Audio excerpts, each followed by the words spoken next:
Yo les amis, j'espère que vous allez bien. On se retrouve pour l'actualité sportive du côté du Real Madrid et du FC Barcelone les amis. Notre jeune Endrick du côté de Palmeiras, qui sera un joueur du Real Madrid la saison prochaine, a décidé de montrer au monde entier les amis qu'il a vraiment les cojones pour jouer au Real Madrid. Pendant que certaines personnes évitent les problèmes, lui il s'est attaqué directement à Kylian Mbappé les amis. Il en a rien à battre. Du côté du FC Barcelone les amis, Laporta continue à avoir des critiques depuis ce fiasco avec Xavi en début de saison. L'entraîneur de Séville a décidé de fracasser Laporta les amis. Franchement ça me fait de la peine. Et toujours avec le FC Barcelone les amis, Lionel Messi depuis son départ du FC Barcelone n'avait réagi encore à aucune actualité sur le club. Et là les amis, il a décidé de réagir à une actualité et vous allez être choqués de l'actualité que c'est. Et pour terminer les amis, on parlera d'une arrivée proche de Thiago Alcantara, le joueur brésilien de Liverpool. Ce sont les gros sujets de cette vidéo les amis. Donc pendant ce temps, lâchez un petit pouce bleu, ça aide toujours au référencement. Sans plus tarder les amis, c'est parti. On commence avec le Real Madrid les amis, comme d'habitude.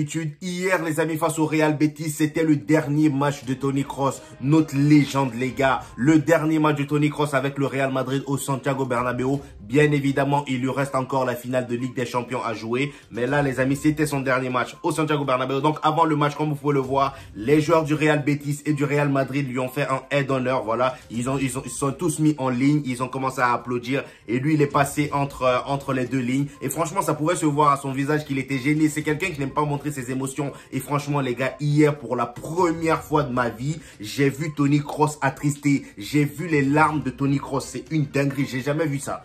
J'ai jamais vu ça. Et d'ailleurs, si vous regardez bien sur la photo, au départ, il demande à tout le monde d'arrêter d'applaudir parce qu'il n'est pas à l'aise avec ça. Et d'ailleurs, tellement ça a attristé du monde, les amis. Hier, parmi les supporters, regardez-moi ce petit garçon. Voilà, c'est un jeune supporter du Real Madrid. Il avait cette pancarte sur laquelle était écrit « Monsieur l'arbitre, ne sifflez pas la fin du match, sinon Toni Kroos va nous quitter ». Donc là, il parle de la finale de Ligue des Champions qui se tiendra face à Dortmund. Donc il a demandé à l'arbitre de ne pas siffler la fin du match, sinon Toni Kroos va nous quitter. Franchement les gars, ça fait un petit pincement au cœur. Et quand je vous dis que tout le monde était attristé les amis, même les enfants de Toni Kroos, regardez-moi cette photo, la fille de Toni Kroos étant en pleurs, ses enfants étaient en pleurs les amis. Et c'est d'ailleurs pour ça qu'il s'est mis à pleurer à la fin du match les amis. Il a pris son petit bébé dans les mains. Franchement les gars, ça fait plaisir de voir ça, mais c'est aussi, voilà, ça fait aussi de la peine quoi, vous voyez ce que je veux dire. Et comme je vous ai dit les amis, on n'est pas à l'abri chaque année d'être dans ce genre de situation. Parce que cette année, c'est Toni Kroos, voilà, à la grande surprise de tous. Et la saison prochaine, on sait encore une fois qu'on va pleurer. Chaque année, nous, on pleure. Voilà, il y a toujours une légende qui nous quitte chaque année. J'ai comme l'impression que le Real Madrid, malgré, voilà, même si on sort de grosses saisons à chaque fois, bon, la plupart du temps, mais il y a toujours ce petit moment de tristesse. La saison prochaine, on sait très bien que Luka Modric va partir. Ça sera peut-être encore pire que Toni Kroos. Mais les gars, franchement, on a maintenant l'habitude, comme je vous ai dit dans la précédente vidéo. Et d'ailleurs, nous avons ici une déclaration de Toni Kroos à la fin du match. Il dit « Je suis fort émotionnellement, mais la réaction de mes enfants m'ont détruit. » Donc c'est pour ça qu'il s'est mis à pleurer les amis, comme vous pouvez le voir à l'image. À la suite du match d'hier les amis, nous avons ici la liste des hommes du match de la saison 2023-2024, toutes compétitions confondues. Donc en numéro 1 les amis, bon, sans compter la finale hein, qui n'a pas encore été jouée bien évidemment. Donc en numéro 1, on a Jude Bellingham, voilà, qui avait fait un début de saison de malade mental. C'est d'ailleurs là qu'il a accumulé, on va dire, le maximum des trophées d'homme du match. Donc, Jude Bellingham, pardon, est à 13 hommes du match. Vinicius est à 11. Brahim Diaz est à 6. Joselu est à 3. Rodrigo 3. Antonio Rudiger 2, Federico Valverde 2, Franck Garcia 1, Lucas Vazquez 1, Dani Carvajal 1, Luka Modric 1, Aurélien Tchouaméni 1, Arda Güler 1 et pour terminer les amis, Toni Kroos 1 les amis. On enchaîne avec notre cher Joselu les amis. Le Real Madrid a enfin décidé de signer définitivement notre cher Joselu. Voilà, c'est vraiment le joueur que Robert Lewandowski rêve d'être. Franchement, Joselu, il l'a mérité.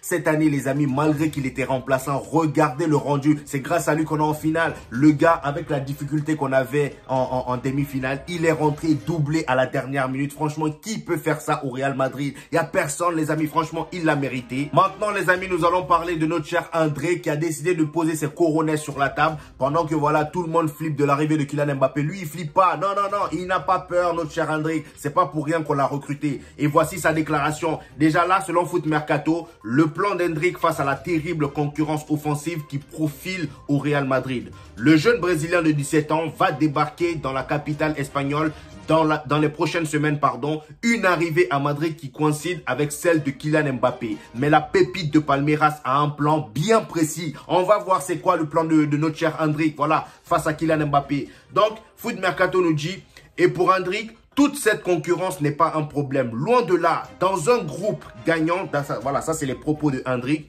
Donc, selon Endrick, il dit, dans un groupe gagnant, aucun joueur ne constitue une menace pour un autre. Voilà, il dit, le meilleur club du monde doit toujours rechercher les meilleurs à tous les postes. Être aux côtés des grands joueurs et être en concurrence pour un poste avec eux ne fera que me faire progresser, atteindre un niveau plus élevé et gagner plus de titres. Car les titres du club sont les objectifs les plus importants, a-t-il récemment déclaré dans les colonnes de AS. Franchement, les gars, quelle mentalité!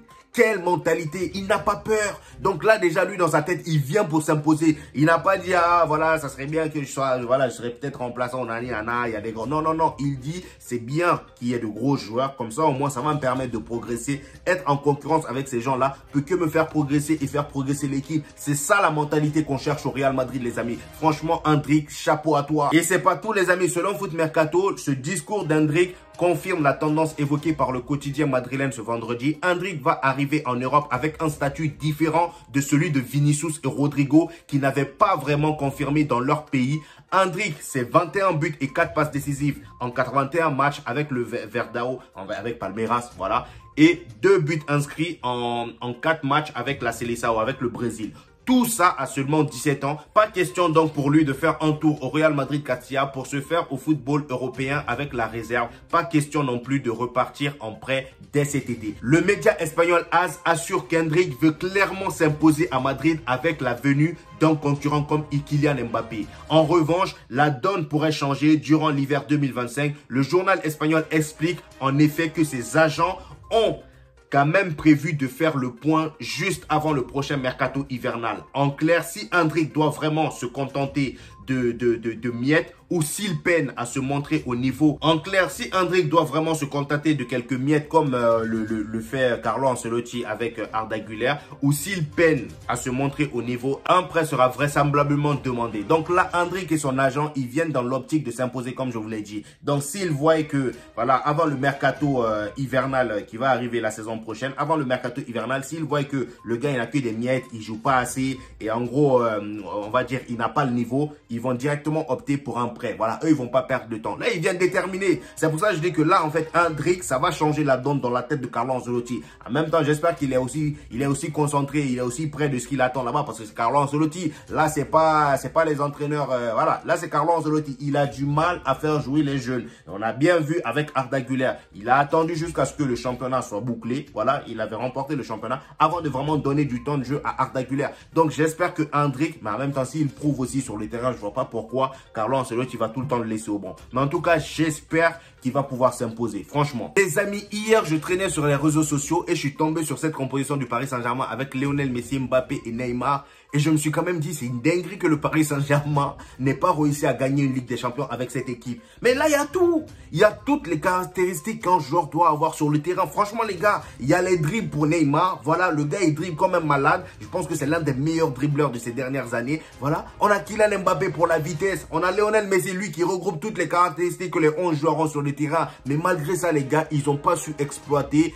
Voilà, c'est son talent comme il le fallait, les gars. C'est une dinguerie. Franchement, c'est un gâchis. Et comparé à l'équipe qu'ils ont aujourd'hui, des Barcola, Ousmane Dembélé, je dis pas qu'ils sont mauvais. Mais là, quand tu compares les deux équipes, c'est quand même un délire. C'est quand même un délire. Maintenant, les amis, nous allons du côté des voisins, les amis, le FC Barcelone. Voilà, comme vous le savez, Hansi Flick arrive. Voilà, maintenant, ça sera le nouvel entraîneur du FC Barcelone. Xavi va plier bagage. Je pense qu'il lui reste encore un dernier match. Bref. En tout cas, là, les amis, nous avons la liste des 5 joueurs que Deco et Xavi avaient planifié de virer. En gros, voilà, on a Robert Lewandowski, Joao Félix. Peut-être pas Robert Lewandowski, mais Joao Félix, Oriol Romeu, Marcos Alonso et Victor Roque. Donc, ce sont les joueurs qu'ils avaient planifié de virer. Mais là, avec l'arrivée de Hansi Flick, déjà, Hansi Flick a demandé à ce que Joao Félix reste au FC Barcelone parce que lui, il pense avoir le potentiel et la connaissance suffisante pour pouvoir faire développer le joueur. En tout cas, j'ai hâte de voir ça. Parce que moi, je pense que Joao Félix, il y a quelque chose à aller gratter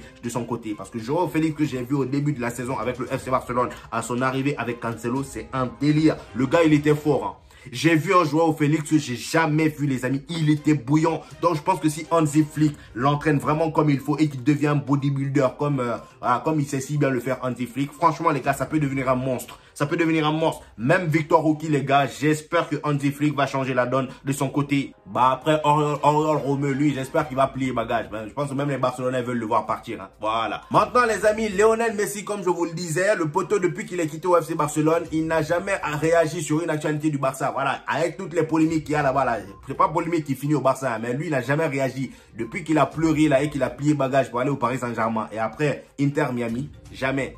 Il n'a jamais réagi. Et regardez là où il réagit. Il a réagi la dernière fois. Déjà, je vous informe que le FC Barcelone féminin, on va dire l'équipe féminine du FC Barcelone, ils ont remporté le championnat d'Europe. Voilà. Et vraiment, franchement, ça fait plaisir de voir au moins qu'il y a un petit côté heureux du côté du FC Barcelone. Et d'ailleurs, le FC Barcelone, l'équipe féminine du FC Barcelone, elle est le seul club du monde qui compte 4 triplés dans son palmarès. Donc, ils ont fait le triplé encore une fois. Voilà, ils ont remporté, on va dire, le championnat, la Coupe d'Espagne ou je ne sais quel autre trophée. Mais en tout cas, ils ont fait le triplé. Et voici les amis Lionel Messi sur Instagram qui a décidé de les féliciter. Voilà, donc il a mis Felicidades Campeones. Donc, félicitations aux championnes. Voilà, franchement, ça fait plaisir de voir au moins qu'il n'est pas mort. Voilà, il réagit au moins à quelques trucs. Moi, je pensais qu'ils avaient un truc, un malentendu. Voilà, ils n'étaient pas d'accord ou ils étaient fâchés. Il était fâché avec le FC Barcelone. Mais au moins, ça fait plaisir de voir ça. Et bien évidemment, quand je vous dis que cette victoire-là, c'est-à-dire ce trophée de champion des filles du FC Barcelone fait plaisir, c'est pas pour rien. Regardez-moi Laporta qui était en larmes. Le gars, il a fait un câlin. Là, vous allez vous demander, mais pourquoi il pleure? En fait, là, dans la tête de Laporta, ce que vous n'avez pas compris, là, il est en train de se dire, franchement, merci, car grâce à vous, on aura un peu de thunes. C'est pour ça qu'il pleure. Et d'ailleurs, regardez la dame aussi qui est à côté avec ses lunettes noires. On dirait pas les dames de mafia, là, dans les films chinois et japonais, là, hein?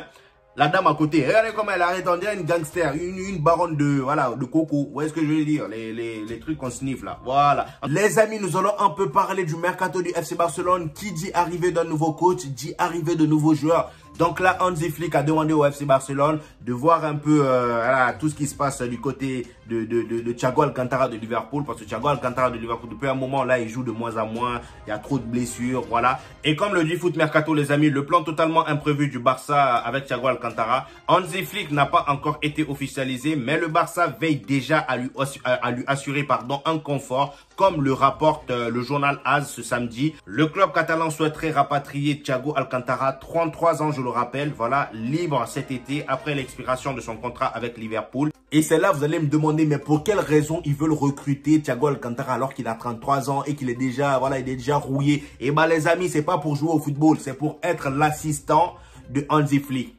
Oui, oui.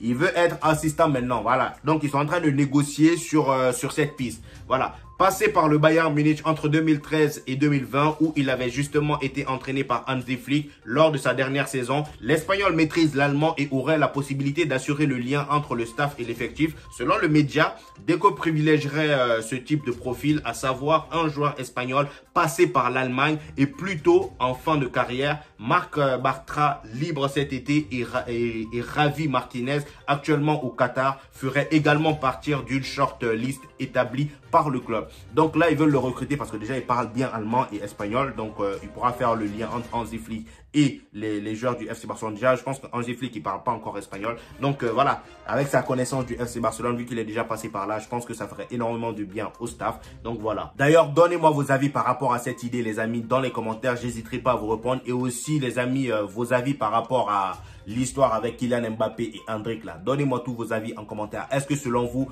vous pensez que Endrick va pouvoir s'imposer au Real Madrid très rapidement comme il le souhaite? On termine les amis avec Monsieur Laporta qui a encore été fracassé par un autre entraîneur et plus précisément l'entraîneur de Séville. Voilà, vous savez qu'en ce moment les critiques et les polémiques ça finit pas du côté de FC Barcelone. Donc selon Foot Mercato, voilà ma source préférée, Juan Laporta est sous le feu des critiques. Après avoir convaincu Xavi Hernandez de rester à la tête du FC Barcelone, le président du FC Barcelone a finalement changé d'avis et a limogé le manager catalan ce vendredi. Donc d'après Foot Mercato, c'est une décision qui a vivement été critiquée par les fans catalans, mais aussi d'autres acteurs du football.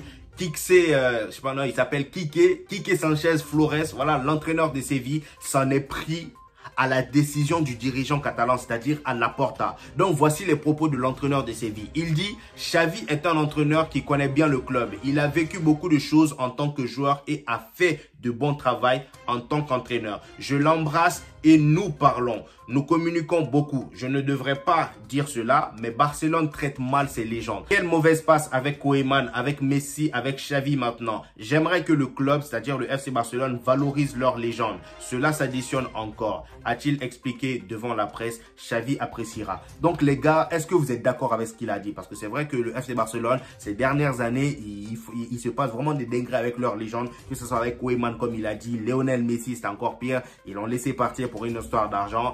Xavi aussi qui part comme ça. Voilà, j'ai comme l'impression que ça se termine toujours mal. Franchement, je sais pas pourquoi. Il y a qu'avec Piqué, ça s'est bien passé, on va dire. Mais Piqué aussi, bon, lui aussi, il commence à faire des boulettes vite fait. Mais en tout cas, voilà, donnez-moi vos avis par rapport à ça. Est-ce qu'il a raison, l'entraîneur de Séville, ce qu'il est en train de dire? Moi, personnellement, je pense qu'il a raison. Faut quand même essayer de tout le temps. Mais après, je pense que Laporta, il n'a pas demandé ça. Il n'a pas demandé à ce que ça se passe mal. Vous voyez ce que je veux dire? Je pense qu'ils auraient dû opter pour voilà, une décision à l'amiable. Essayer de faire ça à la douce. Mais là, il y a eu trop de polémiques avant le départ de Xavi. Donc voilà les amis, c'était tout pour aujourd'hui. J'espère que vous avez kiffé les amis. Lâchez-moi ce petit pouce bleu qui fait toujours plaisir les amis. Donc les gars, comme toujours, je publie une vidéo chaque 2-3 jours les amis. Donc restez bien branchés. Abonnez-vous si ce n'est pas encore fait les gars. Et on se retrouve au prochain épisode.